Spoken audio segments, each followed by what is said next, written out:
జై సద్గురు ప్రభు మహారాజుకు జై. జై పూర్ణానంద పుల్లయ్యార సద్గురు ప్రభు మహారాజుకు జై. గురు బ్రహ్మ గురుర్విష్ణు గురుదేవో మహేశ్వర గురు సాక్షాత్ పరబ్రహ్మం తస్మై శ్రీ గురువే నమః. గురూణాం ఓం నమో బ్రహ్మాదిభ్యో బ్రహ్మ విద్యా సాంప్రదాయకర్తృభ్యో వంశ ఋషిభ్యో మహాభ్యో నమో గురుభ్యః. సర్వోపప్లవరహిత ప్రజ్ఞానగణ ప్రత్యగర్తో బ్రహ్మైవాహమస్మి అహం పదార్థరహితః. గురువే సర్వలోకానాం విషజే భవరోగిణాం నిధయే సర్వవిద్యానాం శ్రీదక్షిణామూర్తియే నమః. ఓంకార బీజ సిద్ధాంతం బ్రహ్మ విద్యోపదేశిక శ్రీమన్నారాయణం సూర్యం సద్గురుభ్యో నమో నమః. యాజ్ఞవల్క్యం చ జనకం సుఖ సాందీపమీశ్వరం కృష్ణమర్జున సంయుక్తం ఉద్ధవంచం నమో నమః. బ్రహ్మానంద యోగేంద్రం రామానంద జ్ఞానేశ్వర సహజానంద యోగీశ రామావధూత గురుం భజామి. అంబికా శివయోగేంద్రం వేమన యోగి సద్గురుం నిరంజన వెంకయ్యార్య తిరువెంగళ గురుం భజే. శ్రీధర స్వామి యోగేంద్రం శివనామాఖ్య దీక్షితం కంబాలూరి అప్ప బ్రహ్మ సద్గురుభ్యో నమో నమః. పరశురామ సీతారామ భాగవత కృష్ణ యోగీనాం వీల్కాణ లక్ష్మణార్య సద్గురుభ్యో నమో నమః. బృహద్వాదిష్ట సిద్ధాంతం పూర్ణబోధోపదేశిక శ్రీ వెంకటేశ్వర యోగేంద్రం సద్గురుభ్యో నమో నమః. ఆత్మానాత్మ అతీతమనిశం కేవలాత్మోపదేశికం శ్రీ వేముల రామయ్యార్య యోగేంద్రం సద్గురుభ్యో నమో నమః. చరాచరమతీతం చ అచల పూర్ణోపదేశిక శ్రీ పూర్ణానంద పుల్లయార్య సద్గురుభ్యో నమో నమః. పూర్ణబోధ సుధానిధిం పూర్వపుణ్య ఫలప్రదం వేదాంత సద్గురుం వెంకటరమణార్య గురుం భజే. పూర్ణానంద పుల్లయార్య పుత్ర మహాగురుం కృష్ణానంద విభుం దేవం కృష్ణమూర్తి నమో నమః. పరబ్రహ్మానంద వర్షం పరాపర సమాదర్శం జ్ఞానాజ్ఞానీతానంద శ్రీ అశ్వత్థార్య నమోస్తుతే. సర్వకాలాకాల ప్రత్యక్షం సర్వోత్తమ సుశాశ్వతం విరహితానంద గురుం వెంకటదాసార్య సద్గురుం భజే. ద్వయాత్మరహిత సిద్ధాంతం పరమపురుష ప్రబోధక శ్రీ వివేకానంద సుబ్బయార్య సద్గురుభ్యో నమో నమః. అస్మద్గురు సమారంభం కృష్ణ సాందీపమాధ్యమం ఓంకారపీఠ పర్యంతం వందే గురు పరంపరం. జై సద్గురు ప్రభు మహారాజుకు.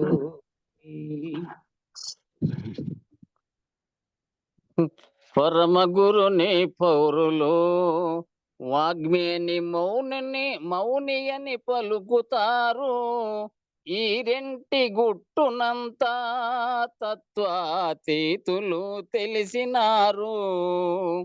నిజమైన మౌని తాను శబ్దాది స్పర్శలు లేకుండును. జగతినంతక జగతిలో సహజమై వర్తించు జలజనయనా. శాస్త్రయుక్తిని సద్గురు ఛాత్రలను అనుభూతి కలిగించును. ఇంద్రియంబుల నెల్లను తొలగించి భవమును దాటించును. నితము నిర్వికల్పం కనుకనే మౌని అని చెప్పబడును. మౌనిగా మాట్లాడును కనుకనే వాగ్మి అని చెప్పబడును. పరమ గురు నామ జపము బహుపూర్వ జన్మల పాపమంతా నాశంబు చెందించును. ఇందులో సంధ్యము లేదీశ్వరి. పరమ గురు వంటి దైవం జగతిలో లేదుగా జగదీశ్వరి.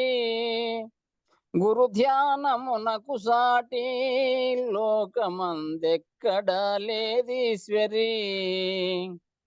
కులము ధనము శాస్త్రము బలమును బంధువులు అగ్రజులును మరణ సమయమునందున ఉపయోగపడరెందు ఇందువదన. ధరణిలో పరమ గురుడే శిష్యులలో ప్రణవాతీతమైన సూచనను కలిగించును శిష్యులను అమరులుగా జేయుదేవి. నిరతము గురు సేవలో అలరారు అనన్య భక్తుడెప్పుడు స్వపర భేదము లేకను అంతటా గురువునే దర్శించును. ఆతడే లోకేశ్వరి మరణ జననాల భ్రమరహితుడై సత్యవ్రతుడై నిత్యము నిరతిశయానందుడై చెలగును. జై సద్గురు ప్రభు మహారాజుకు జై. గురు పరంపరముకు జై. జై గురుదేవ.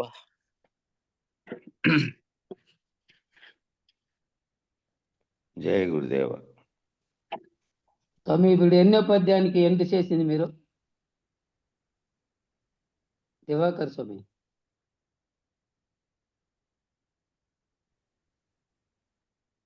మ్యూట్ అయిపోయినాడు. 300. ఓకే గురుదేవ.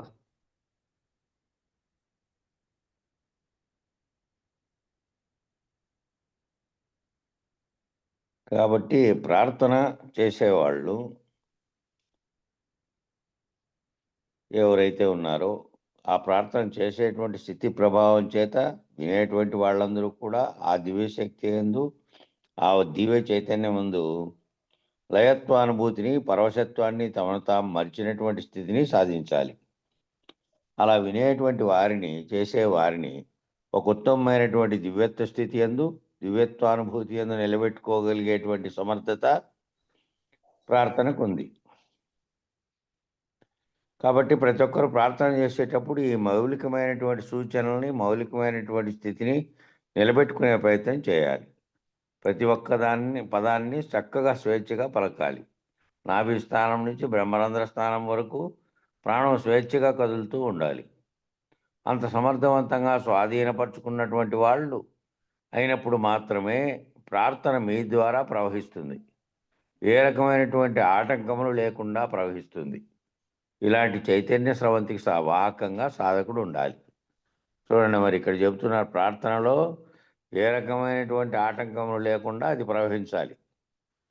మధ్యలో వచ్చిన వాళ్ళు మధ్యలో మాట్లాడుకుంటా అంటే వాళ్ళు ఏదో ఆన్ చేసుకుంటున్నాం, మనము గ్రూప్లోకి టైం దాటిపోయింది అనే గుర్తు టైం దాటి జాయిన్ అయ్యే వాళ్ళకి ముఖ్యంగా ఉండాలి. ప్రార్థన జరుగుతూ ఉంటుంది ఈ సమయానికి, మనం ఆన్ అవుతానే వెంటనే కట్ చేసుకోవాలి, మ్యూట్ చేసుకోవాలని. ప్రార్థన చేసేటప్పుడు ఏ రకమైనటువంటి ఆటంకాలు కలగకూడదు అని చెప్తున్నారు ఇక్కడ. కాబట్టి ప్రాణం స్వేచ్ఛగా కదులుతూ ఉంటే సమర్థవంతంగా స్వాధీనపరుచుకున్నటువంటి వాళ్ళు మాత్రమే ప్రార్థన, వాళ్ళ ద్వారా మాత్రమే, వాళ్ళు అయినప్పుడు మాత్రమే ప్రార్థన మీ ద్వారా అందరికీ ప్రవహిస్తుంది. ఏ రకమైనటువంటి ఆటంకములు లేకుండా ప్రవహిస్తుంది. ఆ ప్రార్థన యొక్క సారాంశము వినే వాళ్ళందరిలోకి ప్రవహించాలి. అది అలాంటి దైవీ చైతన్య స్రవంతికి వాహకంగా సాధకుడు ఉండాలి. అప్పుడే పరిపూర్ణమైనటువంటి దివ్యత్వానుభూతిని, పరిపూర్ణమైనటువంటి చైతన్యానుభూతిని సాధకుడు సాధించగలుగుతాడు. అనన్య భక్తికి ఆధారమైనటువంటిది ఇదే. పరాభక్తికి భూమికి కూడా ఇదే. కాబట్టి ప్రతి ఒక్కరూ కూడా తప్పక అటువంటి ప్రార్థనా స్థితిని, సాక్షిత్వ స్థితిని, దివ్యత్వానుభూతిని, దైవీ సాక్షాత్కారానుభూతిని కలిగి ఉండాలి.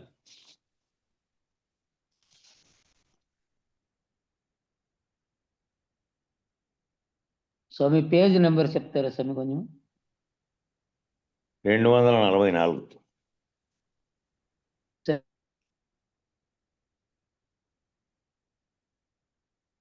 అస్య విశ్రంస మానస్య శరీరస్తస్య దేహినః దేహాద్విముచ్య మానస్య కిముత్ర పరిశిష్యతే ఏతద్వై తత్. ఈ శ్లోకానికి తాత్పర్యము: ఓ నచికేతుడా, ఈ ఆత్మ దేహమును విడిచిపోగా పూర్వోక్త ప్రాణాదులు, ఇంద్రియ సముదాయము, వీటిలో ఏది నిలిచి ఉంటుంది? ఏది శేషించుట లేదు. ఓ నచికేతుడా, ఈ ఆత్మ దేహాన్ని విడిచిపెట్టిపోతే పూర్వోక్తంగా ఉన్నటువంటి ప్రాణాదులు కానీ, ఈ ఇంద్రియ సముదాయం కానీ ఏది నిలిచుంటుంది? ఏది విశేషించుట్లేదు. పురస్వామి నగరమును విడిచిపోగా ఆ నగరమునకు తన నగరవాసులకు ఎట్టి దుర్దశ సంభవించునో అటులనే పురస్వామి యొక్క ఆత్మ ఈ శరీరముని తొలగిపోవటతోడనే శరీరస్థములకు ప్రాణేంద్రియాదుల గతియు సంగతియేనని తెలియవలను.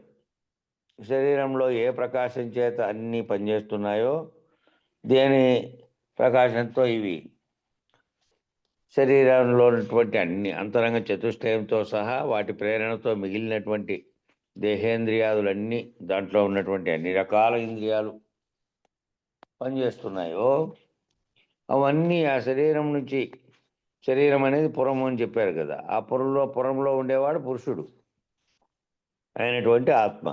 ఎప్పుడైతే ఆ ఆత్మ శరీరం నుండి తొలగిపోయిందో శరీరంలో ఉండేటువంటి ఇంద్రియాలు, ప్రాణేంద్రియాలు కానీ ఇతరత్రా ఉన్న అన్ని ఇంద్రియాలు, ప్రాణేంద్రియాలేమో గాలితో నడిచేటివి 5, ఈ మిగిలిన అవయవాలన్నీ కూడా ఎప్పుడైతే ఊపిరి పోయిందో అంతే, దాంట్లో నుంచి ఆత్మ పోయిందో ఆ తర్వాత దాని ప్రకాశం చేత నడవబడేటివన్నీ కూడా పనిచేయవు. ఇక ఆత్మవియోగం కలిగిన మరుక్షణమే ఇంద్రియాదులన్నీ నిర్వీర్యములై వినష్టములు అవుతున్నవి. ఎప్పుడైతే ఆ శరీరంలో ప్రాణం పోయిందో, ఆత్మ ఎప్పుడైతే దాంట్లో నుంచి వెళ్ళిపోయిందో శరీరంలో ఉన్నటువంటి అన్ని రకాల అవయవాలు నిర్వీర్యములై మొత్తం దాంట్లో ఉండేది ఏ అవయవము కూడా పనిచేయదు. కావున ఈ ప్రాణేంద్రియాదులకు విలక్షణమై చైతన్యవంతమై ఉన్నదియే ఆత్మ. ప్రాణము, ఇంద్రియాలైనటువంటి జడ వస్తువులు ఏవైతే అవి సొంతంగా చైతన్య స్థితిలో లేవో, ఏదైతే ఇంతకాలం దానికి చైతన్య స్థితిని అందించిందో అది తొలగిపోతే ఇక ఏందుంది? అది తొలగిపోతే దాని చైతన్యవంతమై విలక్షణంగా శరీర ఇంద్రియాలకు విలక్షణంగా ఉన్నదే అది సూక్ష్మ స్థితిలో. ఇది నీవు అడిగినటువంటి ఆత్మస్వరూపం ఇదే అని చెప్తున్నాడు నచికేతునికి. నాపానేన మృత్యో జీవతి కచ్చన ఇతరేణ తు జీవంతి యస్మిన్నేతావు పాశ్రితౌ. తాత్పర్యం: ఓ నచికేతురా, ఆత్మదేహమన్నంత ఉన్నంత వరకు ప్రాణాపానములు దేహమును ఆశ్రయించి ఉన్నవి. ఆత్మదేహమును విద్యుడితోటనే ప్రాణాపానములు తొలగిపోవచ్చున్నవి. కావున ప్రాణాపానములచే మనుషుడు ఎవరును జీవింపడు.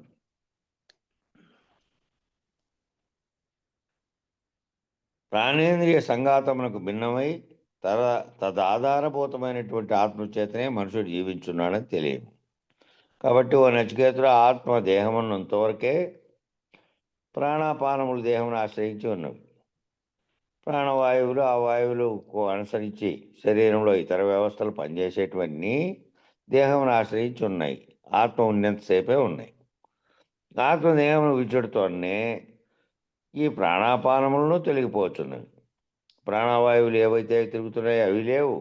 వాటి ద్వారా ప్రేరేపితమై మిగతా ఇంద్రియాల కదలికలన్నీ, అంతటా రక్తం పంపింగ్ చేస్తున్నటువంటి గుండె, దానికి గాలిని అందిస్తున్నటువంటి ఊపిరితిత్తులు, దాంట్లోకి గాలిని పీల్చుకుంటున్నటువంటి సోహము ఆగిపోయింది. బయటకు వదలడం, గాలి పీల్చడం అనే దానివల్లనే మిగతాటివన్నీ కూడాను ఆధారభూతమై ఉన్నాయి. కాబట్టి ఇవన్నీ కూడా అప్పటి వరకు పనిచేస్తే ఆత్మ తొలగగానే పోయినాయి. కాబట్టి ప్రాణాపానముల చేత మాత్రమే మనిషి ఎవరు జీవించడు. ఇది ఉండకపోతే ఏం లేదు. ఇంకా ప్రాణేంద్రియ సంఘాతమునకు భిన్నమై తదాధారభూతమైనటువంటి ఆత్మచేతనే మనుషుడు జీవించున్నాడని తెలియము. ఈ ప్రాణేంద్రియాల సంఘాతం అంతా కూడా మొత్తం వ్యవస్థ అంతటికీ కూడా దీనికి భిన్నంగా ఉండి, దీనికి ఆధారభూతమైనటువంటి ఆత్మగా ఉండి, దీనికి భిన్నంగా అంటే ఇవేమీ కనపడుతూ వీటి పనులన్నిటినీ వాటి వ్యవహారములు తెలియబడుతున్నాయి. దీని వ్యవహారం దీనికి తెలియబడేది కాదు. ఇది చైతన్య స్థితిలో ఉంది. చైతన్య స్థితిలో ఉండి చైతన్యాన్ని కలగజేసి సర్వవ్యాప్తమై ఉండి సర్వజీవులలోనూ ఉండి, అట్లాగే సమిష్టిలో ఉన్నటువంటి బ్రహ్మాండమంతరాన్ని నిండి ఉన్నటువంటి స్థితిలో చైతన్యం ఉంది. ఇట్లా వెష్టిగా ఉంది, సమిష్టిగాను ఉంది. సమిష్టి స్థితిలో ఏమో పరమాత్మగాను, వెష్టి స్థితిలో ఆత్మగా ఉంది. అట్లా ఆధారభూతమైనటువంటి ఆత్మ చేతనే మనుషుడు జీవిస్తున్నాడని తెలియము. మనుషుడు దాని ఆధారంగా జీవిస్తున్నాడు, ఇతరత్రా ఉన్నట్టు కాదు. ఆహారము ఇవన్నీ కూడా అది పనిచేస్తూ దాంట్లో ఉన్నంత వరకే, ఆ శరీరంలో అన్నీ పోతున్నంత వరకు, ఆ వ్యవహారాలన్నీ చేస్తున్నంత వరకు దీని ప్రకాశం ఎప్పుడైతే లేదో లేదు. వ్యాఖ్య: నచికేత, ఈ దేహమును ఆశ్రయించి ఉన్న ఆత్మ ఈ దేహమును విడిచిపోయిన తర్వాత ఇచ్చట ఏం మిగిలినను? ఏమీ మిగిలి ఉండదు. ఆ దేహాన్ని ఆశ్రయించి ఉండేటువంటి దేహం అనేటువంటి ఆవరణంగా ఇదే ఇల్లు అనుకో. ఇందులో ఉండేవాడు దేహి, వాడే పురుషుడు, ఇది ప్రకృతి. అట్లా ఉన్నటువంటి చోట అది విడిచిపోయిన తర్వాత ఏం మిగిలి ఉండను? ఏమీ మిగిలి ఉండదు. ఒక పట్టణమును పరిపాలించు రాజును శత్రువులు ముట్టడింపగా రాజు పట్టణమును వదిలి పారిపోయినప్పుడు పట్టణవాసులు కూడా ఏ విధంగా పట్టణం వదిలిపెట్టి పోతున్నారో, ఓ పట్టణాన్ని పరిపాలించే రాజును శత్రువులు ముట్టడించగా ఆ శత్రువులు ముట్టడించి అంతా స్వాధీనం చేసుకుంటే, ఆ రాజు కనుక పట్టణాన్ని వదిలి పారిపోతే పట్టణవాసులు కూడా ఏ విధంగా పట్టణమును వదిలిపెట్టి పోతున్నారో అదేవిధంగా శరీర రూప పట్టణమును, దానికి అధిపతి యొక్క ఆత్మను, శరీరమును వదిలిపెట్టించో శరీరంలోని ఇంద్రియములు కార్యకలాపంతయు ఆగిపోతున్నది. అవి ఎవరే కానీ లేకుండా ఆ పట్టణంలో రాజు ఉన్నప్పుడు పోతూ ఉంటే, ఈ సంఘటన 1565లో తల్లికోట యుద్ధం అనంతరం జరిగింది. ఇది అక్కడ రాజ్యంలో యుద్ధం జరుగుతోంది. విజయనగర సామ్రాజ్యంలో ఆఖరి వంశమైనటువంటి అరవీటి వంశపు ఆయన ఆలియ రామరాయలు, కృష్ణదేవరాయల అల్లుడు. ఆయన అంత వయసులో కూడా యుద్ధం చేశాడు. 60 ఏళ్ల వయసులో కూడా యుద్ధం చేశాడు. దాదాపు 2 నెలలు జరిగింది ఆ యుద్ధం. ఆ 2 నెలల యుద్ధంలో అలసి సొలసి మొత్తం ఆయన్ని చుట్టుముట్టి వీళ్ళంతా చంపేస్తే, ఆ విషయం తెలుసుకుంటానే యువరాజుగా ఉండేటువంటి సదాశివరాయలు, అప్పుడు యువరాజు ఏమి ఆయనే రాజు, ఈయనేమో సింహాసనం అధిష్ఠించలే. ఆలియ రామరాయలు కేవలం కృష్ణదేవరాయల అల్లుడుగా ఉండి సలహా చెప్పేవాడు సైన్యాధిపతిగా. ఆ ఆలియ రామరాయలు మరణించాడు. వాళ్ళంతా సేనలు చుట్టుముట్టడానికి వస్తున్నాయి అనే భయంతో, చంపేస్తారనే భయంతో స్త్రీలను తీసుకొని ఆ ఏనుగుల మీద, గుర్రాల మీద ముఖ్యమైన వస్తువులు, బంగారం, వజ్రాలు ఇట్లాంటివన్నీ మొత్తం పోగేసుకొని సొరంగం గుండా బయటపడి పెనుగొండకు వచ్చేసాడు. ఈ నుండి మన పెనుగొండకి వచ్చేసి అటు నుంచి పాలించారు మిగతా కాలం అంతా. అట్లా ఆ తర్వాత వాళ్ళు నెల రోజులు విగ్రహాలు, గుళ్ళు, ఊరు మనుషులు కూడా లేకుండా పోయినా కూడా వాళ్ళకి ఎంత కసో చూడండి. ఆ 4 రాజ్యాలు కూడా ఇస్లామిక్ రాజ్యాలు. బహుమని సుల్తాన్లు, గోల్కొండ నవాబులు, ఇక బీదర్ సుల్తాన్లు, ఇంకోటి ఉంది ఇంకో రాజ్యం, వాళ్ళు బీజాపూర్ సుల్తాన్లు. బీజాపూరు, బహుమని సుల్తాన్లు, గోల్కొండ నవాబులు, బీదర్ నవాబులు, ఈ 4 కలిసి వాళ్ళ సైన్యాలు కలిసి మొత్తం ధ్వంసం చేసేసినాయి. 4 రోజులు విగ్రహాల ముక్కులు గిక్కులు అన్నీ పాల్గొట్టి హంపి విజయనగరాన్ని అంతా. అది ఉదాహరణ. ఇట్లా ఎప్పుడైనా కానీ రాజుతో సహా పారిపోయాడు రాజు అని తెలిస్తే ప్రజలు భయపడి మొత్తం దాంట్లో నుంచి ఎట్లా వదిలిపెట్టి వెళ్ళిపోతారో, అట్లా ఆత్మ వెళ్ళిపోతే ఈ శరీర రూపం ఉండేటువంటి పట్టణం నుంచి ఆత్మ అనే అధిపతి పోతే శరీరంలోనివన్నీ ఏ కార్యము లేకుండా ఆగిపోయి ఖాళీ ప్రదేశంలాగా జీవం లేని దానిలాగా అయిపోతుంది. కార్యకలాపం అంతయు ఆగిపోతున్నది కనుక శరీరేంద్రియముల కన్నా ఆత్మని వేరని తెలియచున్నది. ఈ శరీరము ఇంద్రియాల కంటే ఆత్మ వేరనేది తెలుస్తోంది. నచికేత, ఎవరైనాను చనిపోయినప్పుడు దాని ప్రాణం పోయినదని మామూలుగా వ్యవహరిస్తున్నారు. ప్రాణం పోయింది అని వ్యవహరిస్తున్నారు. శ్వాస ఆగినప్పుడే ప్రాణం పోయినదని తలంతురు.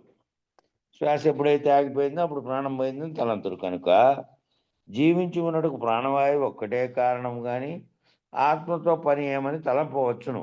కొంతమంది ఈ విధంగా అనుకోవచ్చు, శ్వాస ఆగినప్పుడే ప్రాణం పోయింది కదా, అంతవరకు శ్వాస ఉన్నంతసేపు ప్రాణం ఉంది, జీవించున్నట్టుకు ప్రాణవాయువు ఒకటే కారణం కానీ ఆత్మతో పని ఏమని తలంపవచ్చు కొందరు. కానీ ఆత్మ దేహమందు ఉన్నప్పుడే ప్రాణవాయువు సంచారం జరుగుతున్నది.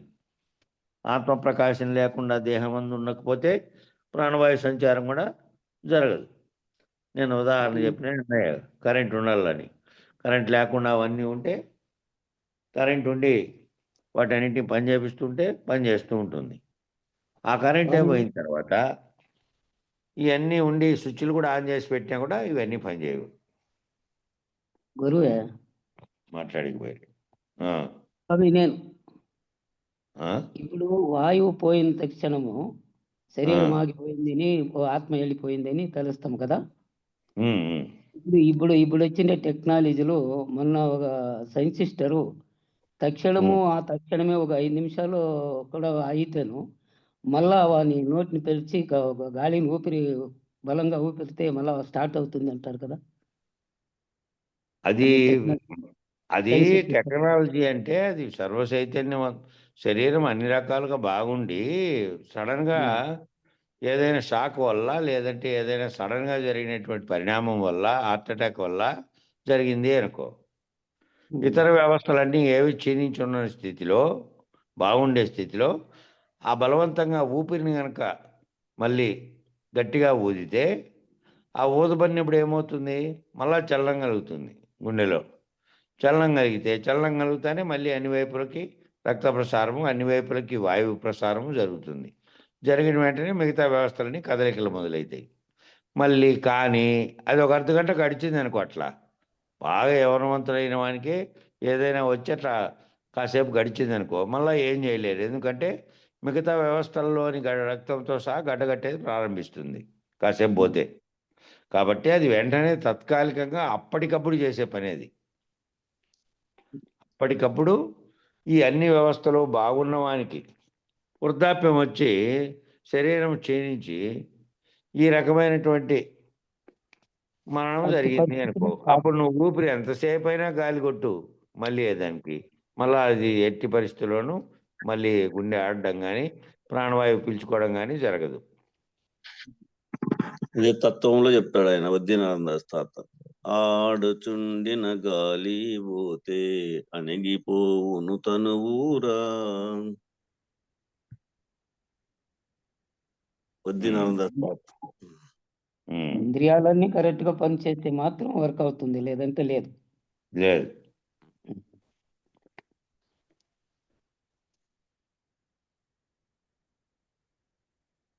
కాబట్టి ప్రాణవాయువు ఒక్కటే కారణం కానీ ఆత్మతో పని ఏమని తలంపవచ్చును. కానీ ఆత్మ దేహం ఉన్నప్పుడే ప్రాణవాయువు సంచారం జరుగుతున్నది. ఆత్మ దేహం విడిచినప్పుడు మనం ఎంత వాయువును లోపలికి పంపినప్పటికీ చనిపోయిన వ్యక్తి మరలా జీవించడం లేదు. అందుచేత మానవుడు జీవించి ఉన్నట్టుకు ప్రాణవాయువు ఒక్కటే కారణం కాదు. అదేవిధంగా అపానవాయువు కానీ చక్షురాది ఇంద్రియములు కానీ కారణం కాదు. ఈ ప్రాణాపానాదులన్నీ కూడా దేనిని ఆశ్రయించి ఉన్నవో, దేని ప్రకాశించేది దేని దానితో పనిచేస్తున్నాయో అట్టి ఆత్మ ఉనికి వల్లనే మనుషులు జీవించి ఉన్నారు. గొడ్డలి కానీ కత్తి కానీ తనంత తాముగా దేనిని నరకలేదు కదా. ఏదైనా సరే దానిని పట్టుకున్న వ్యక్తి దానిని ఉపయోగించి నరకగలుగుతున్నాడు. అనగా ఒక కర్తను ఆశ్రయించినప్పుడే ప్రాణాదులు చక్షురాది ఇంద్రియములు పనిచేస్తున్నాయి. స్వతహాగా ఏం పని చేయట్లేదు.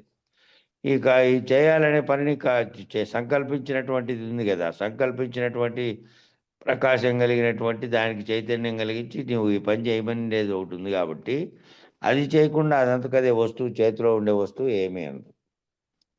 ఊరికే మూలకు పెట్టావు ఇంట్లో ఓ మూల, కత్తి కొడవలి అన్నీ కూడా. అవన్నీ దేని పని వచ్చినప్పుడు నువ్వు సంకల్పిస్తే తప్ప అవి పోయి పని చేయవు. విశేష వ్యాఖ్య. సంబోధన పలకడంలోనే మీ స్థితి అంతా తెలుస్తుంది. ఓ నచికేత అన్నప్పుడు ఒక్కొక్క అక్షరాన్ని ఒక్కొక్క ఆధార స్థానాన్ని దాటిస్తూ ఉండాలి. నా కారాన్ని నాభిస్థానంలో పలికితే తాకారాన్ని బ్రహ్మరంధ్ర స్థానం దాకా తీసుకెళ్ళగలగాలి. ఈ పిలవడంలోనే సంబోధనలోనే కనీసం భ్రూమధ్యం దాకా అన్నా తీసుకురావాలి. అట్లా ప్రాణానుసంధానం చేసి మిమ్మల్ని నిలకడ చెందించడానికి మాత్రమే ఈ చదవమని చెప్పడంలో ఉన్న ఉద్దేశం. దీంట్లో ఉద్దేశము ఈ విశేష వ్యాఖ్య చెప్తున్నారు. ఈ నచికేతునికి పైన చెప్పినటువంటి శ్లోకంలో ఇందాక వ్యాఖ్య చెప్పారు, ఇప్పుడు విశేష వ్యాఖ్య. అట్లా బ్రహ్మరంధ్ర స్థానం దాకా ఈ పలికేటువంటి పలుకు సంబోధనే భూమధ్యం దాకా అన్నా తీసుకురావాలి. అట్లా ప్రాణానుసంధానం చేసి మిమ్మల్ని నిలకడ చెందించడానికి మాత్రమే ఈ చదవమని చెప్పడంలో ఉన్న ఉద్దేశం. మామూలుగా కంఠస్థానం నుండి తాలుపుల వరకు చదివితే ప్రయోజనం ఉండదు. అంటే నోటి ద్వారానే చదవడం ద్వారా ప్రాణానుసంధానం జరగదన్నమాట. కేవలం నోటి ద్వారా మనం ఇప్పుడు చెబుతున్నటువంటి వాక్కులు శబ్దంతో కూడుకొని బయటకు వస్తూ ఉన్నాయి. అట్లా కంఠస్థానం నుండి తాలుపుల వరకు చదివితే మాత్రమే ప్రయోజనం ఉండదు. అంతా నోటి ద్వారానే చదవడం ద్వారానే ప్రాణానుసంధానం జరగదు. అంటే వాక్కు, ప్రాణము, మనస్సు, శరీరము ఇవన్నీ కూడా ఓ సూత్రబద్ధమైనటువంటి త్రికరణ శుద్ధిని సాధించడానికి కదా ఈ అధ్యయనం అంతా. కాబట్టి చదువుతున్నది, ఈ వింటున్నది కేవలం అక్కడి నుంచి అక్కడి దాకా కాకుండా, కేవలం చెవితో విన్నట్టు కాకుండా, అట్లాగే కేవలం నోటితో ఈ మాటలని చెప్పినట్టు కాకుండా, అది ప్రాణము, మనస్సు, శరీరము ఇవన్నీ కూడా దానితో అనుసంధానమయ్యే చెప్పాలన్నమాట. అప్పుడే అది ఒక సూత్రబద్ధమైనటువంటి త్రికరణ శుద్ధిగా, మనస వాచ కర్మణ అంటారే అట్లా చెబుతున్నటువంటి అంశం తప్ప మరో అన్యమైన అంశం ఏ పక్కకు కానీ కదిలేది లేనటువంటి దాని మీదనే చిత్తశుద్ధి కలిగి ఉంటారో, ఎవరైతే బుద్ధి పరిధిలో ఉంటారో, ఎవరైతే బుద్ధిని అధిగమించి ఉంటారో, ఎవరైతే సాక్షిత్వాన్ని ఆశ్రయించి ఉంటారో వారికి మాత్రమే ఆ అధ్యయనం యొక్క యథార్థ స్థితిని అనుభవించగలిగేటువంటి అవకాశం ఉంటుంది. ఎవరైతే ఈ చెబుతున్నటువంటి విషయం ఏమంటే పోయి దానితో తాదాత్మ్యం చెంది ఆ విషయం మనసా వాచ కర్మణ వింటూ ఆ వింటున్న దానితో కనుక తాము లీనమైతే, ఆ రకమైనటువంటి సాధిస్తే అట్టి వారికి మాత్రమే ఈ చెబుతున్నటువంటి యథార్థ స్థితిని అనుభవించేటువంటి అవకాశం ఉంటుంది. చదివే వారందరూ కూడా ఈ అంశాలను గుర్తుపెట్టుకొని చదవాలి. చదివే వాళ్ళు కూడా ఏదైనా గ్రంథం చదివేటప్పుడు కూడా ఈ అంశాలను గుర్తుపెట్టుకొని చదివితే కనుక అవి పైన చెవుల వరకే కాక అవి వినే వాళ్ళకు కూడా హృదయం వరకు పోతాయి. ఈ చదివే ఆయన కూడా హృదయం వరకు తాను ఆలోచించే వరకు దాంట్లో నుంచి నిమగ్నమై పోతాయి. ఇక్కడ ఉపదేశిస్తున్నటువంటి విధానాన్ని మనం పరిశీలిస్తున్నట్లయితే, సాధారణంగా ఎవరైనా చనిపోయినప్పుడు ప్రాణం పోయింది అంటూ ఉంటారు. అంటే ప్రాణం ఉన్నప్పుడు ఎలా పనిచేస్తోంది అనే ప్రశ్న అది తావిస్తోంది. ఆ ప్రశ్నకు తావిస్తోంది. చనిపోయారంటే ప్రాణం పోయింది అని అంటున్నారు. ప్రాణం ఉన్నప్పుడు ఎలా పనిచేస్తుంది చేస్తోంది అనే ప్రశ్నకు అది తావిస్తోంది. నిజానికి శరీరమందు ప్రాణము పనిచేస్తున్నంత కాలము ఈ ప్రాణం ఎలా పనిచేస్తుంది అనేటువంటి పరిశోధనను మానవుడు చేయడం లేదు. ఈ ప్రాణము నాకు ఎలా పనిచేస్తోంది, నాలో ఇతర జీవుల్లో అన్నిట్లోనూ నిరంతరం పనిచేస్తూనే ఉంది. నువ్వు విశ్రమించిన శరీరం నిద్రపోయినప్పుడు, మేల్కొనున్నప్పుడు, పనిచేస్తున్నప్పుడు, కలగంటున్నప్పుడు ఎప్పుడైనా కూడా అది నిరంతరాయంగా ఒక్కసారి ఎప్పుడైతే జన్మ కలిగిందో తల్లి గర్భం నుంచి అప్పుడు మొదలై జన్మ అంటే బయటికి రాకముందే కూడా నీటి ద్వారా ఉన్నటువంటి ఆ శరీరం ఏదైతే తల్లి పేగు అతుక్కొని ఉంటుందో బొడ్డు ద్వారా, దాని ద్వారా ప్రాణవాయువు పోతుంది. ప్రాణవాయువు పోతేనే ఆ శరీరం ఆ విధంగా తయారైతూ వస్తుంది. కాబట్టి ఇంద్రియములన్నీ అక్కడి నుంచి అనుసంధానం చేయబడి పనిచేస్తున్నాయి అనేది లేకుండా ఇప్పుడు ఏమవుతున్నది, అప్పటి నుంచి నిరంతరము మనలో ఎట్లా అనే ప్రశ్నను వేసుకుంటారు. ప్రాణం పోయిన తర్వాత ఇది ఎలా పనిచేస్తుంది, ఇది పోయింది, ప్రాణం పోయింది అని అంటుంటారు. ఉన్నప్పుడు ఎలా పనిచేస్తుంది అనే ప్రశ్నకు తావిస్తుంది. కాబట్టి నిజానికి పనిచేస్తున్నప్పుడేమో ఎట్లా పనిచేస్తుంది అనే పరిశోధన చేయడు. కేవలం ప్రాణశక్తి సాయంతో మనసు ఇంద్రియములు అనుసంధానపడి, ఈ ప్రాణశక్తి అనే సాయంతో మనసు ఇంద్రియాలు అనుసంధానపడి చేసే వ్యవహార రీత్యా ఉన్నటువంటి ఇంద్రియ విషయములందు వ్యవహరించడమే తప్ప అనుసంధానం చేయుచున్నటువంటి ప్రాణశక్తిని ఏది అనుసంధానం చేస్తుంది? వీటన్నిటినీ, ప్రాణశక్తిని, దాని ద్వారా మిగతా ఇంద్రియాలను ప్రేరేపించి ఏ శక్తి అయితే చేస్తోందో దాన్ని పరిశోధించకపోవడం వలన ప్రాణం ఏర్పడి ఎక్కడి నుంచి వచ్చింది, ప్రాణం ఎక్కడికి పోతుంది, ఎక్కడి నుంచి ఏర్పడుతోంది, ఎక్కడి నుంచి ప్రాణం ఎక్కడికి పోతుంది, ప్రాణం ఎలా పనిచేస్తోంది అనేటువంటి ప్రశ్నలకు సమాధానాన్ని వెతికేటువంటి పనిలో మానవుడు వల్లే. ఆ పోయిన తర్వాత మాత్రమే వాళ్ళు పోయిన కారణం ఏమి అనారోగ్యం వచ్చి దీన్నే చర్చించుకుంటున్నారు. మనం బ్రతుకున్నప్పుడు నిరంతరాయంగా మన శరీరానికి అందిస్తున్నటువంటి ఆ ప్రాణము వాటన్నిటికీ వాటి కదలికలకు సంబంధించినటువంటి వాయువు జరుగుతున్న 21,600 సార్లు అంశాలు జరుగుతూ ఉంటే ఆ పోయినటువంటి పీల్చుకున్నాను వదలడం అనేటి చర్య జరుగుతుండే లోపల పోయినటువంటి ఆ వాయువు ద్వారానే శరీరం అంతటా ఉన్నటువంటి నాడీ వ్యవస్థ, దాంట్లోకి పోతున్న నరాల ద్వారా రక్తం పంపింగ్ జరుగుతున్నాయి. ఈ అన్ని చర్యలు జరుగుతూ ఉన్నాయి. అయితే వీటన్నిటినీ అనుసంధానం చేస్తున్నటువంటిది ఏది ఉంది అంటే వీటన్నిటికీ శక్తి కావాలి కదా. ఆ శక్తి కంటికి ఏమీ కనపడకుండా ఉన్నటువంటి చైతన్యమైనటువంటి శక్తి, దాని ప్రకాశించేతనే ఇవన్నీ అనుసంధానించబడి పోతున్నాయి. అందువల్ల నిరంతరాయంగా పుట్టినప్పటి నుంచి పోయేంత వరకు అనేక రకాలైనటువంటి దేహేంద్రియ వ్యాపారములను ప్రాణ అపాన సమాన వ్యాన ఉదానములనే పంచప్రాణములు, ఆ 5 రకాల పంచప్రాణాలు ప్రధాన ప్రాణములను నాగ, కూర్మ, కృకుర, దేవదత్త, ధనుంజయులు అనేటువంటి ఉపప్రాణములను, మళ్ళీ ఈ ప్రాణాలకు ఉపప్రాణాలు నాగ, కూర్మ, కృకుర, దేవదత్త, ధనుంజయములు అనేటువంటి ఈ ఉపప్రాణములను మళ్ళీ ప్రాణములందు 72 భాగములుగా ఏర్పడి 72,000 నాడులను 72 ప్రాణాలను మళ్ళీ ఉపప్రాణాల తర్వాత మళ్ళీ 72 భాగాలుగా ఏర్పడి 72,000 నాడులను శక్తివంతం నడుస్తూ ఉన్నటువంటి ఏ ప్రాణశక్తి ఉన్నదో, ఈ మళ్ళీ 72,000 నాడులు ఉన్నాయి శరీరం అంతటా. ఏ నాడి పని చేయకపోయినా అక్కడ స్పర్శ సరిగా ఉండదు. ఆ నాడీ వ్యవస్థ ఎక్కడి వరకు పోతుందో అరికాలు లేకపోని కాలి బటకనీళ్ళ కాటికి కానీ అక్కడి నుంచి తలలో పైన వరకు ఎక్కడైనా సరే స్పర్శాజ్ఞానం కానీ కదలికలు కానీ కలగడానికి చలనాలకు కారణమైంది. ఆ 72,000 నాడులుగా ఏర్పడి నాడులకు శక్తివంతం నడుస్తూ ఉన్నటువంటి ఏ ప్రాణశక్తి ఉందో అట్టి ప్రాణశక్తిని అధ్యయనం చేయకపోవడము, పరిశోధన చేయకపోవడం అనేది అజ్ఞానమునకు తావిస్తుంది, అవిద్యకు తావిస్తుంది. వాటన్నింటినీ విచారణ చేస్తూ ఉంటే ఆ విచారణ చేసి ఏదైతే ఈ అన్నిటికీ కారణమైనటువంటి శక్తిని ప్రసాదిస్తుందో దాని గురించి విచారణ చేయకపోవడం వల్ల ఆ ప్రాణశక్తి ఏ విధంగా పొందుతుంది, దాన్ని పొందడానికి దానికి ఎప్పుడైతే ఆ తల్లి గర్భంలో నుంచి తల్లి దాంట్లో నుంచి వచ్చింది బయట పడినప్పటి నుంచి ఊపిరి పీల్చుకోవడం అనేది మొదలవుతుంది.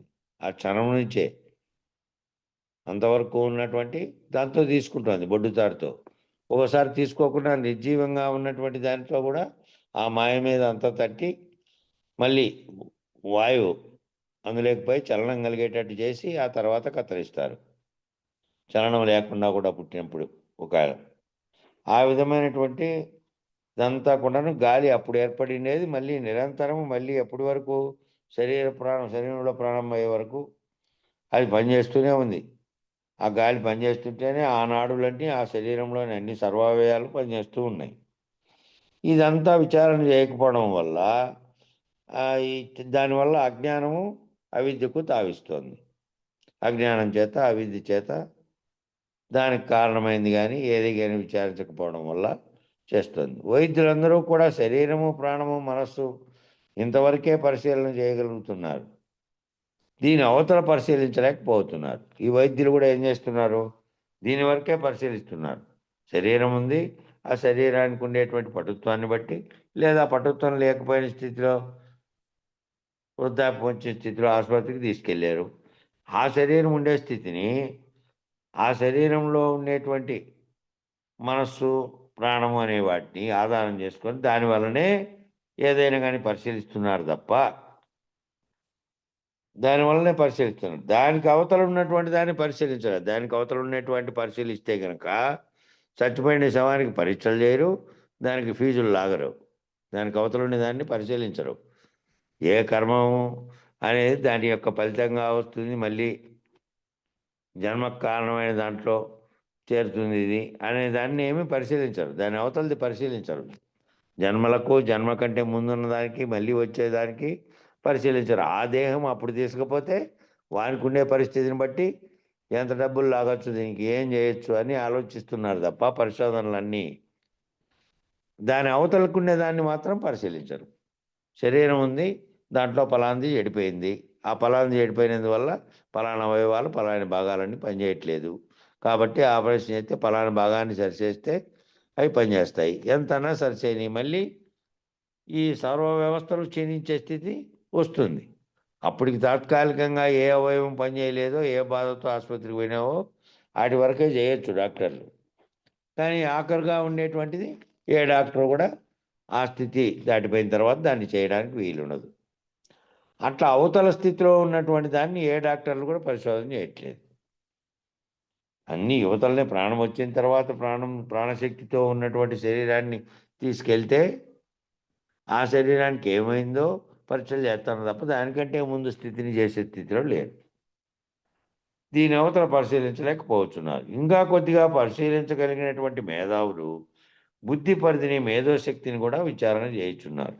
ఆ బుద్ధి పరిధిని, మేధోశక్తి ఎంత ఉంది అనే దాన్ని కూడా చేస్తున్నారు మేధావులు. ఈ ఇంద్రియ సంఘాతం స్వయంగా పనిచేయుచున్నది అనేటువంటి భ్రాంతికి గురైనటువంటి వారందరూ కూడా చార్వాక మతాన్ని ఈనాడు మాట్లాడుతున్నటువంటి మెటీరియలిస్టిక్ వే భౌతికవాదులుగా పిలువబడుతున్నారు. ఈ చార్వాకము అనేది వచ్చింది. చార్వాక అనే పత్రిక కూడా వచ్చేది.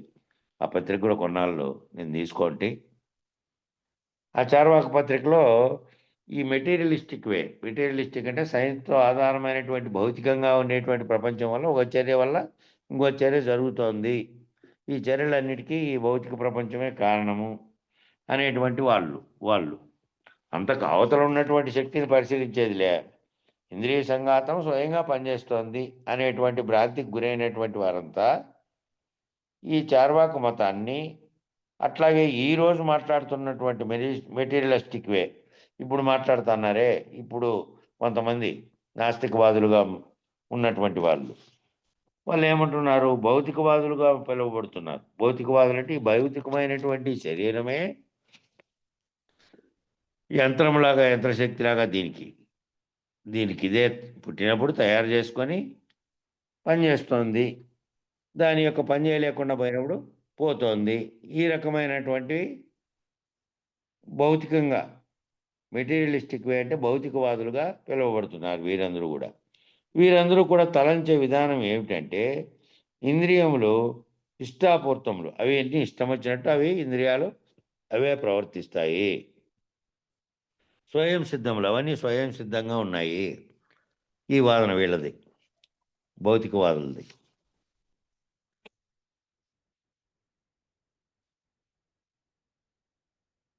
తమకు తామే పనిచేయుచున్నవి, తమ ఇష్టం వచ్చినట్టుగా పనిచేయుచున్నవి, పూర్తి స్వేచ్ఛను కలిగి ఉన్నాయి. కాబట్టి అవి వాటి సుఖభోగ విషయమై ఆయా విషయములందు వ్యవహరించబడుతున్నాయి అనేటువంటి నిర్ణయానికి లోబడి జగత్తులో ఉన్నటువంటి వస్తూపలబ్ధిని, వస్తూపలబ్ధి ఏర్పడినటువంటి సుఖాన్ని లొంగి ప్రవర్తించేటువంటి ఇంద్రియ సముదాయాన్ని కలిగి ఉన్నారు. వీళ్ళంతా ఏమంటున్నారంటే ఇవన్నీ స్వయం సిద్ధంగా ఉన్నాయి, అవంతకు తమకు తామే పనిచేస్తున్నాయి, తమ ఇష్టం వచ్చిన రీతిగా పనిచేస్తున్నాయి కాబట్టి అవి పూర్తి స్వేచ్ఛను కలిగి ఉన్నాయి, దేంట్లోనూ బందీ కాదు. కాబట్టి అవి వాటి యొక్క సుఖభోగ విషయమై, సుఖంగా ఉండేకి భోగించే విషయమై ఆయా విషయాలు ఏవైతే ఉన్నాయో దాంట్లో వ్యవహరిస్తూ ఉన్నాయి ఇవి అనేటువంటి నిర్ణయానికి లోబడి జగత్తులో ఉన్నటువంటి వస్తువుపలబ్ధి, వస్తువులు ఏవైతే లభిస్తున్నాయో ఆ లభించినటువంటి వస్తువుపలబ్ధి వల్ల ఏర్పడిన సుఖానికి లొంగిపోయి ప్రవర్తించేటువంటి ఇంద్రియ సముదాయాన్ని కలిగి ఉన్నారు ఈ భౌతికవాదులంతా. ఈ విధంగా వాదించేవాళ్ళు. వీరికి ఇంద్రియ జయము అనేటువంటి ప్రసక్తితో పని లేదు. ఇంద్రియాలను జయించడము అనేటువంటి ప్రసక్తి, ఇంద్రియాలను జయించడము అని అంటే ఒక కోరిక కలిగింది, మనసు కలిగింది, దాన్ని జయించడం అంటే దానికి బుద్ధి అనే దాంతో విశ్లేషణ చేసి అది అవసరమా, నువ్వు చేయాలనా లేదా అనేటువంటి నిర్ణయము ఉండేటువంటి దాంతో పని లేదు. ఇంద్రియాలు ఎట్లా పోతే అట్లా పోతారు. ఏడైనా వస్తువు ఉందనుకోడా, అవి ఎవరు లేరు, ఈ అరిగి మీద వస్తువు మర్చిపోయారు ఎవరోను అని అనుకున్నారనుకో, అవి ఏముంది కొట్టేద్దామని చెప్పి దాన్ని కొట్టేస్తారు.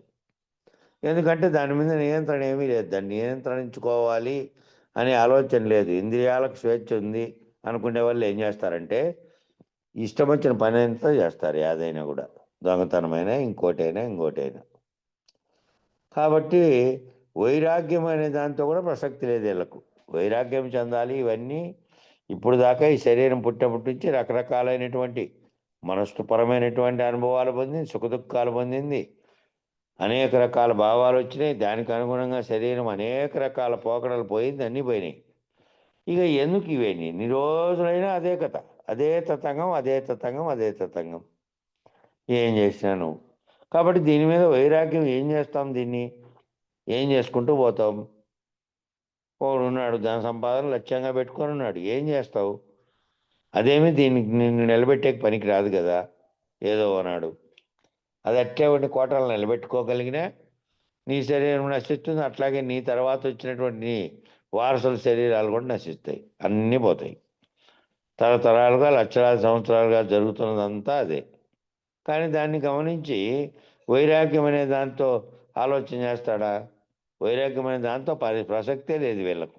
ఎవరైతే ఇట్లా భౌతికవాదులు అవన్నీ స్వయం సిద్ధంగా అమరి ఉన్నాయి, అవంతట అవే పనిచేస్తున్నాయి, దానికి ఏ ఆత్మ లేదు, ఈ రకమైన వాదించేవాళ్ళు. కాబట్టి వైరాగ్యం అనే దాంతో వీరికి ప్రసక్తి లేదు, నియమము వరకు ఆసక్తి ఉంది. వీరు కూడా ఇంద్రియ నియమాన్ని కలిగి ఉంటారు. ఏది సమాజ హితమో, ఏది వ్యక్తి యొక్క హితమో భౌతికమైనటువంటి తలం వరకు పరిశోధన చేస్తారు. వీళ్ళు ఒకవేళ ఇంద్రియ నిగ్రహ విషయాన్ని కలిగి ఉంటే మటుకు ఏది నిగ్రహాన్ని కలిగి ఉంటే ఏది సమాజహితము, ఏది సమాజహితం కాదు అనేటువంటి పరిశోధనల వరకు చేశారు.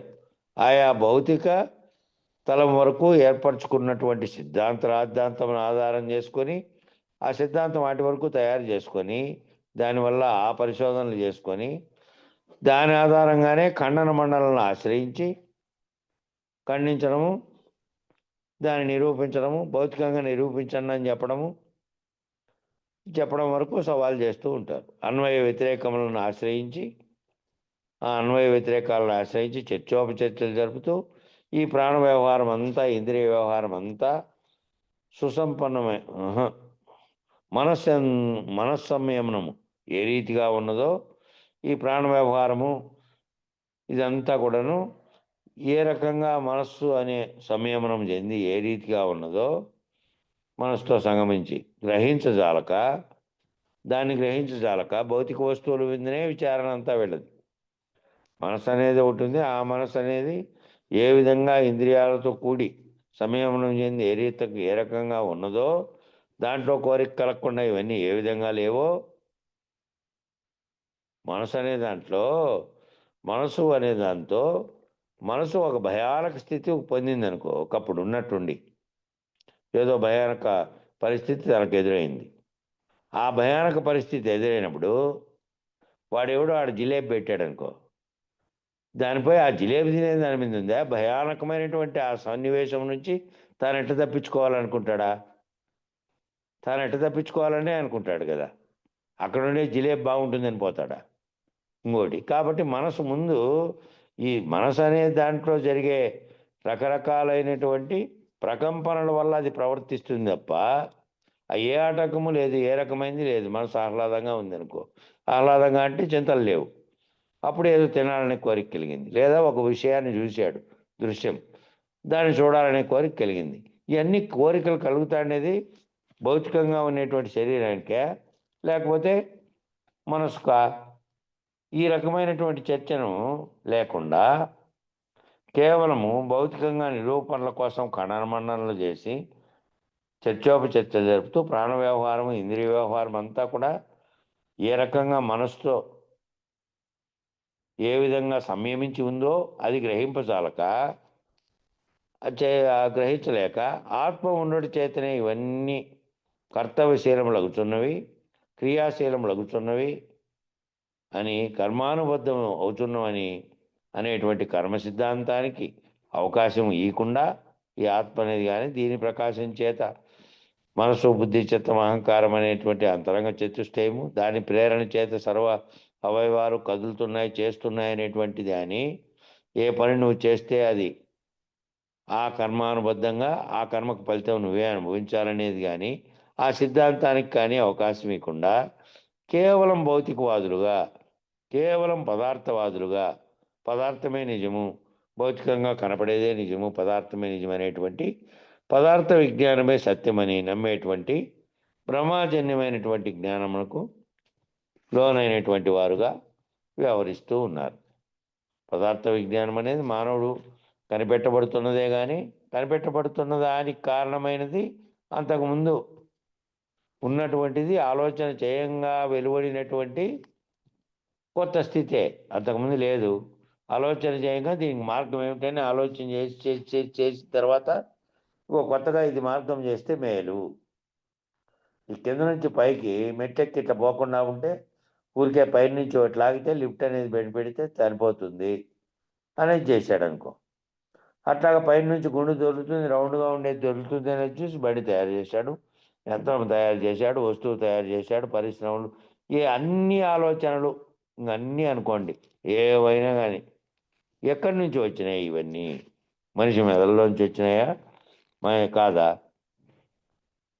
మనిషి ఆలోచన అనేది ఏమైంది? ఆలోచన అనేది చైతన్యము అనేది ఒకటి. ఆలోచన అనేది వస్తువు చేసే పనిలాగా కాదు. వస్తువు చేసే పని యొక్క పూర్వరూపం కూడా తన మదిలో మెదిలిండాలి. కుండ ఇట్లా చేయాలి, గ్లాస్ ఇట్లా చేయాలి, మరం ఇట్లా చేయాలి అనేది చేసేవారికి ముందుగానే లోపల ఆలోచనలో స్ఫురించి ఉండాలి, లేదంటే చేయడు. ఆ రూపం రాదు. ఏది తలుచుకున్నాడో దాన్ని తయారు చేస్తాడు. అట్లాగే ఈ పదార్థాలన్నీ కూడా పదార్థాన్ని ఏ విధంగా అమరిస్తే ఏ విధమైనది వస్తుంది అనే దాన్ని బాగా మదించినటువంటి వాడేవాడు? మనిషి. ఎక్కడ మదిస్తున్నాడు ఇదంతా? ఈ మదనం అంతా ఎక్కడ జరుగుతుంది అంటే లోపల జరుగుతుంది, మనసులో.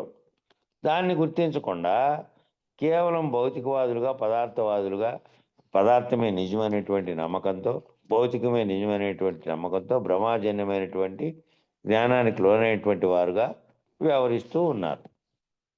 కాబట్టి శరీరమే నేను అంటే ప్రాణమే దైవము, ఇక వేరే ఏమీ లేదు. కాబట్టి శరీరమే నేనని జీవించే మానవులందరూ కూడా భగవంతుడు ఎక్కడున్నాడు, ఈశ్వరుడు ఎక్కడున్నాడు అంటే ప్రాణమే దైవము. ఎందుకంటే ఈ ప్రాణం మీద ఆధారపడే సర్వ వ్యవహారమును చేస్తున్నాడు. కాబట్టి ఆ ప్రాణం తప్పుకున్నటువంటి రోజున వాడికి ఏ విలువ లేదు. కాబట్టి ఆ శరీరానికి విలువ లేదు. కాబట్టి ఆ శరీరేంద్రియ సంఘాతము నిర్వ్యాపారం అవుతున్నది. కాబట్టి మరి అప్పటి వరకు బాగానే మాట్లాడాడండి, కానీ ఉన్న పొలాన్ని ఉన్నట్టుండి పోయాడండి, మాట్లాడుతూ పోయాడండి, తీసుకుని పోయాడండి. హాస్పిటల్లో ఆక్సిజన్ యంత్రాలు, వెంటిలేటర్ అన్నీ పెడతారు. చివరికి అదంతా ఒక నరకయాతనే. ఎన్నిటికీ యంత్రాలే. ఏమి రకాలైనటువంటి ఈ 9 రంధ్రాల కీను అన్నిటికీ ఏది వ్యవహరించున్నప్పుడు దానికి 9 రంధ్రాలకి కావలసినటువంటి యంత్రాలను కనిపెట్టేశాం. ఈ అన్ని రకాలైన దానికి కనిపెట్టాం. కానీ అట్లా భౌతిక వస్తువులన్నీ పెట్టి అన్ని రకాల రంధ్రాలకి ఏమేమి నువ్వు మిషన్లు పెట్టా, దానికి ఆ సమయం ఆసన్నం అయ్యే వరకే. అది ఇంకా వచ్చిన తర్వాత నీ యంత్రాలు పంత్రాలు ఏం పనిచేయవు.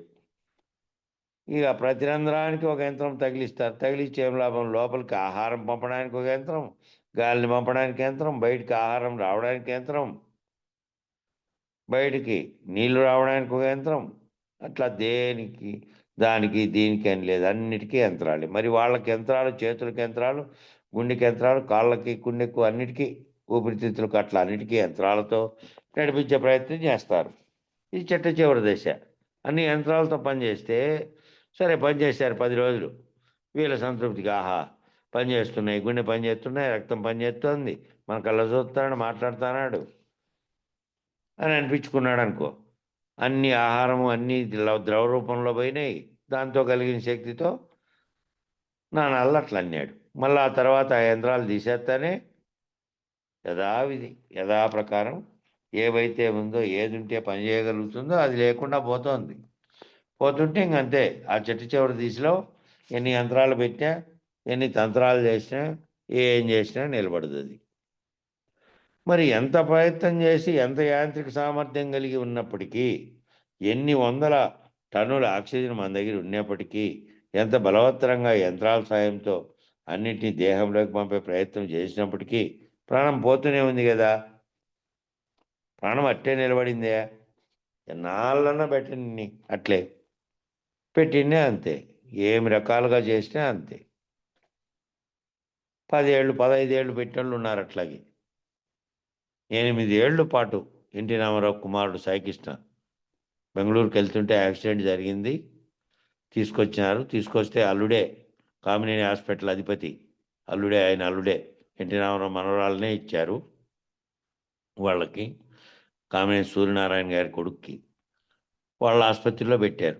వాళ్ళదే కాబట్టి వియ్యంకుడిది, వాళ్ళ మామగారిది కాబట్టి పెడితే 8 ఏళ్ళు పర్యవేక్షించిన, అన్ని రకాలైనటువంటి సపర్యలన్నీ ఆసుపత్రులు చేసిన 8 ఏళ్ళు ఉంది యంత్రాల సాయంతో అంతే.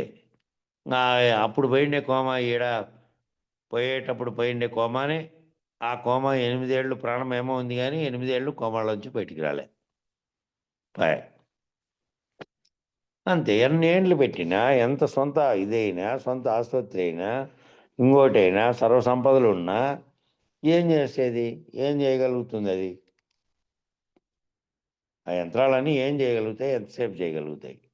స్వయం ప్రకాశమైనటువంటి శరీరంలో ప్రకాశంగా ఉన్నటువంటి ఏదైతే ఉందో ఆ ప్రాణశక్తిని కలగజేసేటువంటి ప్రకాశం కలిగినటువంటి ఆత్మ అనే పరిస్థితి లేకుండా ఉన్నప్పుడు, దాని చేత ప్రేరేపితమైన మనసు, బుద్ధి, చైతన్యం అనేది పనిచేయకుండా ఉన్నప్పుడు, ఏ రకమైన యంత్రం పెట్టి ఏం చేసినా కూడా అదంతా కృత్రిమత్వమే, పోక తప్పదు.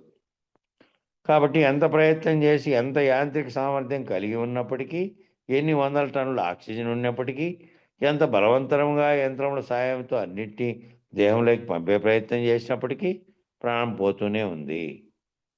ప్రాణి అనగా ప్రాణమును కలిగి ఉన్నటువంటిది. అవి ఏ ప్రాణి అయినా సరే. ప్రాణి అంటే చీమ దగ్గర నుంచి మహా జంతువుల వరకు, అన్ని జంతువులకు అన్నిటికీ కూడా అవన్నీ ప్రాణులే. ప్రాణం ఉన్నంత వరకు ప్రాణి. ప్రాణి అనగా ప్రాణమును కలిగి ఉన్నటువంటిది. దేహమును కలిగి ఉన్నటువంటిదేమో దేహి. దేహాన్ని కలిగి ఈ దేహము అనేది ఉంది. ఈ దేహంలో పాలించేటువంటి కర్తగా ఉండే దేహి ఒకటి ఉంది. శరీర ప్రాణములకు యజమాని లేక కర్త ఉండాలి కదా. శరీరానికి, ఈ ప్రాణానికి అన్నిటికీ కూడా కర్త ఉన్నాడు. ఆ కర్త ఉన్నంతసేపే విలువ. ఆ కర్త ఎవరు? బయటికి కనపడేటువంటి నామరూపాత్మకమైనటువంటి శరీరం కాదు. ఈ శరీరం అంతటికీ, శరీరంలో ఉన్నటువంటి యజమానిగా ఉండే దేహి అనే కర్త ఉన్నాడు. ఆ కర్త ఉన్నంతసేపే విలువ. యజమాని ఉన్నంతసేపే ఏ పనులైనా, వాడున్నంతసేపే ఏ వ్యవహారమైనా. ఈ వ్యవహారం అంతా కూడా వాడున్నంతసేపే. ఆ పోయిన తర్వాత ఇంకా లేదు, ఈ శరీరం పనిచేయదు. ఆ పోయిండేటువంటి ఇది ఎక్కడో దాని యొక్క సంచిత కర్మలను బట్టి అది పోతుంది. అట్టి జీవుడు తన స్వస్వరూప సాక్షాత్కార దిశగా, స్వీయ పరిణామ దిశగా ఈ ఉపాధి, ఈ పనిముట్టు శిథిలమైపోయింది, ఇది వృధా అనేటువంటి నిర్ణయాన్ని తీసుకొని ఈ శరీరమును వదిలి మరొక శరీరమును గనక ఆశ్రయించాలనుకుంటే, ఎంత ప్రయత్నించినా, కోట్లాది రూపాయల యంత్రములను జోడించినా ఈ దేహం చైతన్యవంతం కాజాలదు. ఇంకా పోయే సమయం వచ్చి అది గనక మరొక ఈ శరీరం శిథిల శరీరంలోంచి పోయి ఇంకో శరీరాన్ని ధరించాలనేది కలిగినప్పుడు వెళ్ళిపోయింది అనుకో, ఇంకప్పుడు ఏ ప్రయత్నం చేసినా కోట్లాది రూపాయలు కుమ్మరించినా యంత్రములు జోడించినా ఏమీ ఈ చైతన్యవంతం కాజాలదు. ఆత్మ తన ప్రతిబింబమైనటువంటి చైతన్యమును ఈ శరీరేంద్రియ సంఘాతమందు ప్రతిబింబించేటట్లు గనక చేయకున్నట్లయితే ఏ రకమైనటువంటి వ్యవహారము అయినా సరే అసాధ్యం. ఆత్మ అనేది బింబంగా ఉండి దాని యొక్క ప్రతిబింబంగా ఉండేటువంటి చైతన్యాన్ని శరీరంలో ఉండే ఇంద్రియాలన్నీ కలిపి సంఘాతం చెంది పనిచేస్తున్నాయి. ఆ పనిచేస్తున్నట్టు ప్రతిబింబించేటట్టుగా చేయకుండా ఉండేట్లయితే ఏ రకమైన వ్యవహారం కూడా జరగదు, అసాధ్యం. మరి శరీరం అలాగే ఉంది కదండి, అన్ని అవయవాలు కూడా అలాగే ఉన్నాయి కదండి అంటే ఇంకా ఆ విచారణ చేశాం. ఏం చేశామంటే బయోకెమిస్ట్రీ అంటారు దీన్ని. బయోకెమిస్ట్రీ అంటే శరీరంలో ఉండే రసాయన శాస్త్రం. శరీరంలో బయోకెమిస్ట్రీ అంటే మామూలు రసాయనాలు బయట ఉండే భూమిలో రకరకాలు దొరికితే వాటి సంయోగం వల్ల ఏ చర్యలు జరుగుతాయో వాటి వల్ల ఈ వస్తూత్పత్తికి ఉపయోగపడుతున్నాయి అవి. ఈ శరీరంలో ఉండే కెమిస్ట్రీ అంటే శరీరంలో ఉండే రసాయన చర్యలు జరగడం వల్ల ఏమేం జరుగుతున్నాయి అనేది బయోకెమిస్ట్రీ అంటారు. మరి దీన్ని బాగా విచారణ చేశాం. కణజాలం నందు జరుగుతున్నటువంటి కేంద్రక అనుఘటన విఘటనల ద్వారా ఎలక్ట్రాన్ ప్రోటాన్ల ద్వారా ఈ సంఘాతాలన్నీ కూడా వీళ్ళంతా కూడా సైన్స్ వాళ్ళు. ఇప్పుడు ఆ విద్యాసాగర్ రావు గారు తర్వాత ఆయన పాలిటెక్నిక్లో చదివారు. ఈయన మురళి ఈ విజ్ఞాన స్వరూప్ గారు ఆయన ఏమో చీఫ్ ఇంజనీర్ రిటైర్డ్. కాబట్టి వీళ్ళు సైన్స్ను కూడా బాగా రెండు పక్కల ఈ పక్క ఆ పక్క ఈ వేదాంతాన్ని సైన్స్ను రెండింటినీ బాగా పరిశీలించిండే వాళ్ళు వీళ్ళు. అయితే ఆ కణజాలమందు జరుగుతున్నటువంటి కేంద్రక ఘటనా విఘటనల ప్రక్రియల ద్వారా ఎలక్ట్రాన్ ప్రోటాన్ న్యూట్రాన్ అనే సంఘాతముల ద్వారా లోపల ఏ విధంగా ఈ సంఘటనలన్నీ విలీనముల ద్వారా ఏ చర్య ప్రతిచర్యలు అయితే జరుగుతూ ఉన్నాయో ఇదంతా కూడా ఆగిపోయిందండి అన్నారు ఈ సంఘాతం అంతా. మరి ఆ పదార్థములన్నీ లేవా అంటే పదార్థాలన్నీ ఉన్నాయి. పదార్థముల మధ్య సంయోజనిత వియోజనీయత విఘటనలు అన్నీ ఆగిపోయినాయి.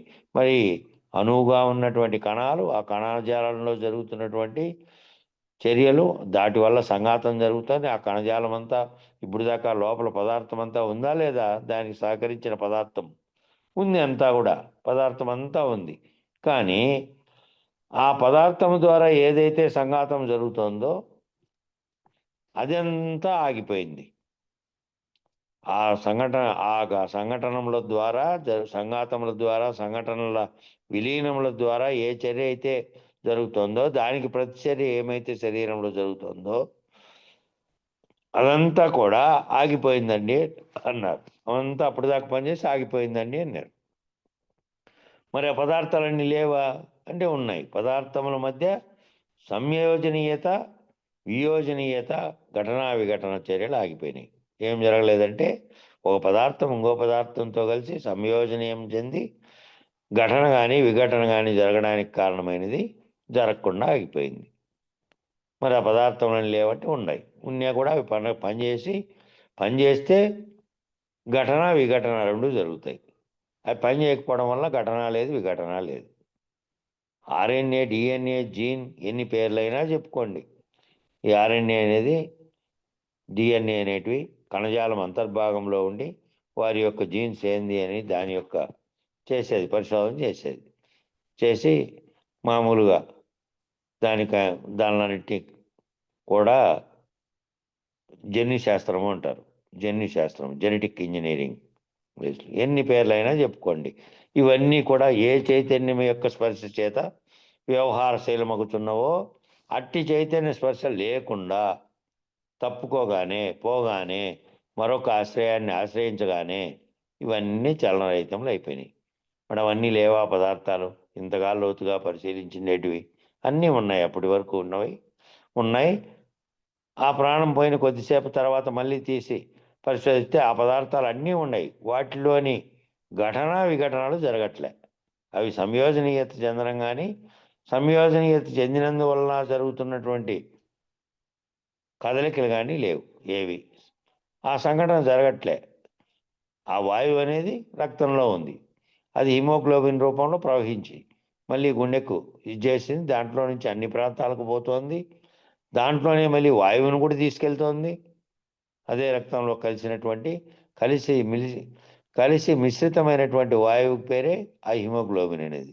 అది తగ్గిపోయింది, వీళ్ళకి హిమోగ్లోబిన్ తగ్గింది, దానికి ఏదైనా మందులు ట్యాబ్లెట్లు ఇవ్వండి, ఈ విధమైనవి చెప్తుంటే అది రక్తంలో కలిగిన వాయువు. అవన్నీ లేవా అప్పటి వరకు పనిచేసాయి. సంఘటన చేసి అవన్నీ కలిసి పనిచేసినాయి అప్పటి వరకు. ఏదైతే అసలైంది పోయిందో అవన్నీ పదార్థాలు ఉన్నా కూడా పనిచేయలే. పదార్థాలేమో ఉన్నాయి లోపల. కాబట్టి అప్పటి వరకు కదులుతూనే ఉన్నాయి, అప్పటి వరకు రెస్పాండ్ అవుతూనే ఉన్నాయి. డాక్టర్ గారు ఏం చెప్తారంటే ఈసీలో ఉన్న పేషెంట్ గురించి చికిత్స బాగానే రెస్పాండ్ అవుతున్నాడు, ప్రతిస్పందిస్తున్నాడు చికిత్సకు, ఆయనలో బయోకెమిస్ట్రీ అంతా బాగానే ఉంది. బయోకెమిస్ట్రీ అంటే ఈ రసాయనాలన్నీ లోపల సంఘాతం చెందుతానేటివి. ల్యాబ్ రిపోర్ట్లు అన్నీ బాగానే ఉన్నాయి, విటమిన్లు అన్నీ బాగానే ఉన్నాయి, అన్నీ బాగానే ఉన్నాయి, ఎలక్ట్రోలైట్లు అన్నీ బాగానే ఉన్నాయని చెప్తూ ఉంటాడు. ఎలక్ట్రోలైట్స్ అంటే ఈ కరెంట్ లాగా ఏదైతే ప్రవహిస్తూ అన్నిటిని పనిచేయించేటువంటి శక్తి. ఈ రకమైనటువంటి భాషలో మాట్లాడుతూ ఉంటాడు. కానీ ఏ చైతన్య స్పర్శ చేత ఇవన్నీ చలనశీలములైనాయి, పరిణామశీలములైనాయి, వ్యవహారశీలములైనాయనే వ్యవహరిస్తున్నాయి అనే చైతన్య స్పర్శ మాత్రం ఆ డాక్టర్ కూడా ఉండదు.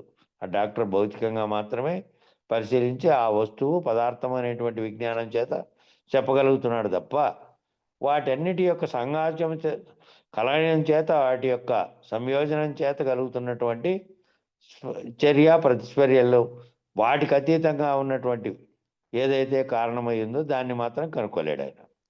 కాబట్టి అట్టి చైతన్య స్పర్శ అనేటువంటి చాలా ముఖ్యమైనటువంటిది. ఆ చైతన్య స్పర్శే కర్త. అది కర్త. వీటికి సరిపోయిన సమయము. మంగళం చెప్పండి. జై సద్గురు ప్రభు మహారాజుకు జై.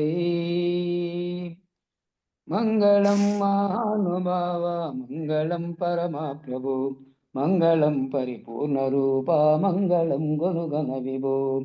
మంగళము నీకు గురువర, మంగళమో పాహి పాహి ముని జన వినుత.